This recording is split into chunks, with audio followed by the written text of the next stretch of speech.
evening, my name is Christine Boutsikaris.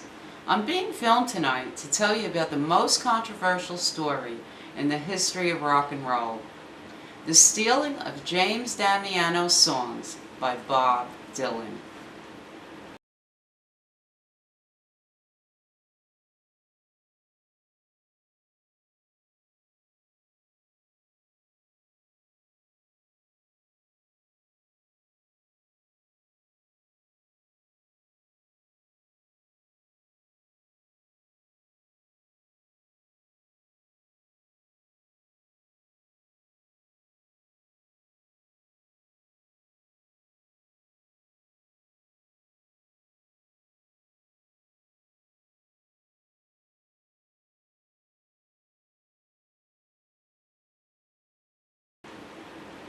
It's uncontested by Bob Dylan and his law firms, all five, that Bob Dylan and people in Bob Dylan's entourage have solicited songs, music, and lyrics written by James Damiano for a period of over 10 years and 11 months.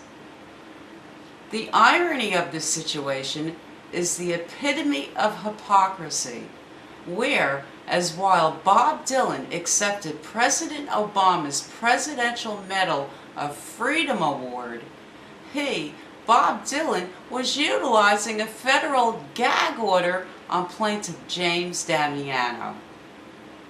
The gag order related to all discovery materials, including 50 hours of videotape depositions, expert testimony, and blatant admissions of guilt by Bob Dylan's own witnesses.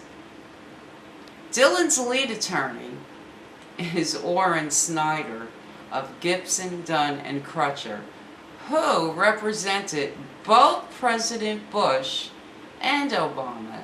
He also represented the Federal Reserve. For those of you who believe that this issue is not of any importance to our country and the liberty of our citizens, I'd like to say that I was one of Bob Dylan's biggest fans and followed his career my entire life. After learning of his stealing of James Damiano's songs and the cover-up, I've lost all respect for him as an artist and a human being. Especially after learning that Bob refused to return James Damiano's entire song catalog after the lawsuit, songs that took James over 42 years of his life to write. One that comes to mind is, quote, "Racism, a diversion of reality. That the worst segregation in the world today is not between yellow, red, black, or white men, Muslims, Jews, or Christians, but between the rich and the poor."